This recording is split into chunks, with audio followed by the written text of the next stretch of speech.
Did you guys enjoy fall? That was fun, wasn't it? It was a nice day, wasn't it?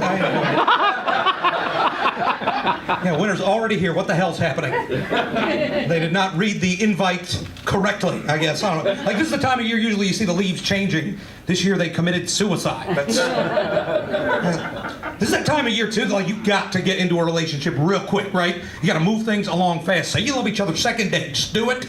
That way, you know, when it gets real cold, you got body heat next to you. You know, you got to have it.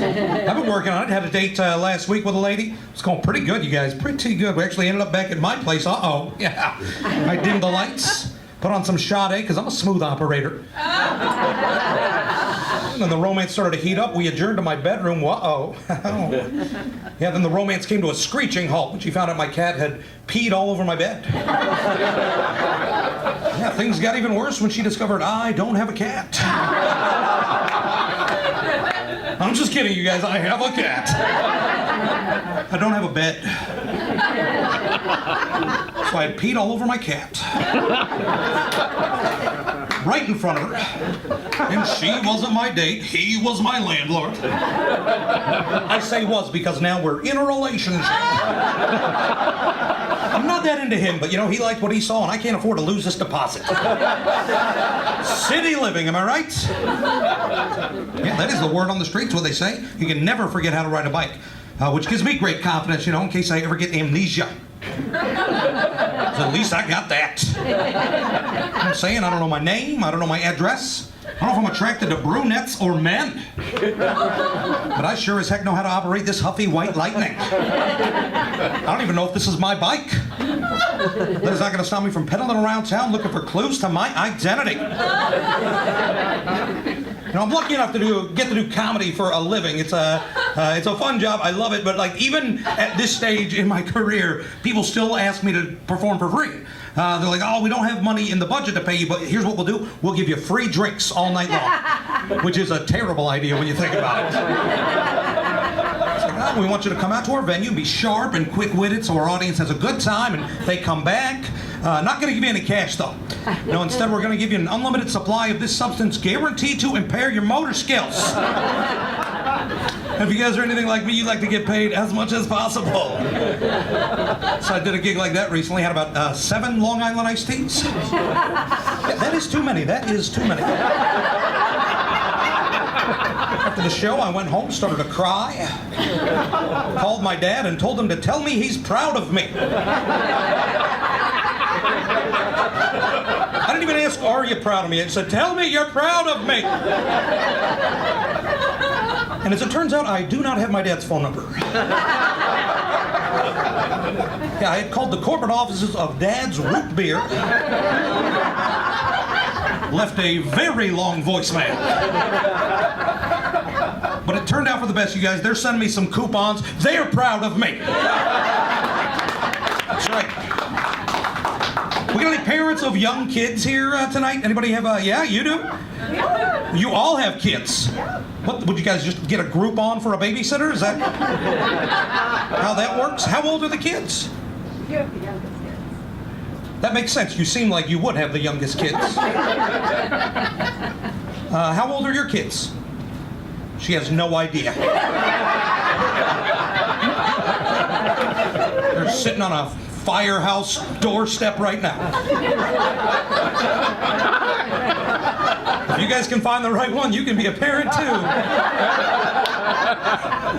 Do you watch like Sesame Street with the kids? Is that a thing?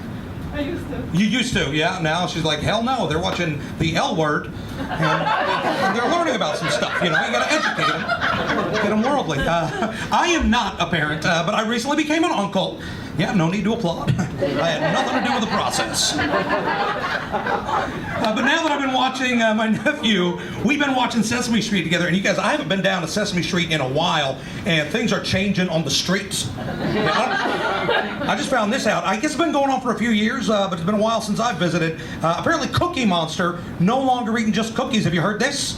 Yet the Cookie Monster now eats fruits and vegetables, and he says cookies are a sometimes food. Here's what I figured out, you know, is the reason this change is happening is that we've got this epidemic in America, you know, all these morbidly obese kids running around. Well, not really running so much as just kind of waddling around. And the parents got together, they had a meeting, they said, we got to do something about these morbidly obese kids. Clearly it's the Cookie Monster's influence. Take from me, I was a morbidly obese kid, not the Cookie Monster's fault, you know. Blame it on an absentee father and a lack of self-esteem. But you really want to affect these kids, here's what I think you do, all right? Don't change the Cookie Monster's diet at all. Have this guy continue eating nothing but cookies. Then one day on an episode of Sesame Street, just die of a violent heart attack. Chocolate chip foam coming out of his mouth. Snuffleupagus screaming in the corner. And when the kids freak out, say, Mom, Dad, what happened to the Cookie Monster? Say, he's dead. Now shut your mouth and eat your orange slice. Make it good that I'm not a parent. And my friends, a lot of them are parents, and I'm like, oh, you should have kids, Jamie. You're so good with kids. You'd be a great dad. And like, I am good with kids, but that's because I'm a giant child of a man. But if I'm a parent, like, I'm in charge of the safety of that child. And if that's the case, one of us will die. I'm just putting it out there. Now, like, when you're a parent, you have to, like, teach kids things. Like, you have to have these realistic conversations. I don't know what advice I would give a kid. Like, if you're going to commit a crime, do it before you're 18. You won't do real jail time. You got to teach kids about, like, drinking responsibly, you know, or not drinking, depending on your parenting style. Like, if I caught my kid drinking, I feel like the punishment would be like, sit down. You like to drink? Well, you're going to get drunk with your old man. You and me were polishing off a 30-pack of Michelob Ultra because I got to teach about empty calories. And while we're doing it, I'm going to tell you about the history of WrestleMania. That's how it's going.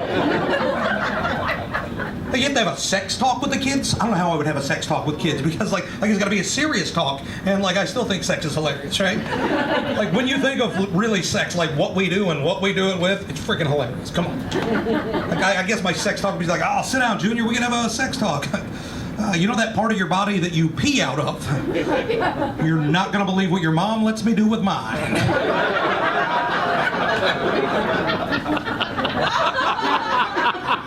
Like I've tried other jobs, right? Like I've been in the food service industry. I worked at a Panera Bread in Stillwater, Oklahoma. It was just for a summer. And the thing about working at a Panera Bread in Stillwater, like you get a lot of country boys that come in. We made this sandwich called a hot panini sandwich. But a lot of these country boys are not real good at pronouncing things. So that summer I made a lot of hot punani sandwiches. You probably already guessed this looking at me. I once was an assistant manager at a Claire's boutique. You might wonder how a fellow like me gets that job. Well, first, I had another job in the mall. I worked at Mr. Bulky's. You know, it's the bulk candy store where you can go from perfectly healthy to full-blown diabetes in a single purchase. And I didn't like working there. And the thing about working in the mall is, like, if you don't like your job, just wait till your lunch break and go get another one. All the places are there. So one day on my lunch break, I walked past the food court and there's Claire's Boutique with a now hiring sign in the window, and I got the job. This was the late 90s, like when the Spice Girls and Hanson were popular. So we sold a lot of like Spice Girls lunch boxes, and I remember we sold a Hanson lollipop. It was called an Pop. That's fun. Also, a big part of the job at Claire's Boutique is you have to pierce ears. Yeah, part of my job was to put holes in the flesh of human beings. And when you're piercing ears, like you have to pierce babies' ears. Yeah, people walk in with their newborn baby and they're like, my baby's not beautiful enough, put a hole in my baby and put something shiny in the hole. And I would be like, I am qualified to do that. Now, when you pierce ears of a baby, you have to partner up with somebody, and you're both on one ear at a time. And I learned that because if you're piercing a baby's ear by yourself, after you do the first ear, you are never getting to the second ear. So what you do is you get with a partner, and you're both on one ear, and you look at each other, and you go, 1, 2, 3, hole in a baby. Corporate doesn't like it when you shout that out, but I can never help myself, you know? And when you pierce a baby's ear, there's just this brief moment where right after you pierce it, like there is no sound coming from that baby. And you're thinking, oh, thank God it's not going to throw a fit. But what's happening is during that second and a half of time, That baby is taking in the biggest frickin' breath of air on the planet and preparing to unleash hell on that mall. You probably already guessed this as well. I have been fired from Eclair's boutique. Yeah, there was this girl that worked in the cookie shop in the food court, and she would give me free cookies. And one day I was like, oh, I just want a cookie, because I am a cookie monster, And there was no one else working in the store, but there were no customers. And I looked around and was like, it'll probably be fine if I leave tens of thousands of dollars of merchandise unattended while I get some chocolate chips. It was not fine. So I was supposed to be in a committed relationship with Claire, but I was having an affair with Mrs. Fields.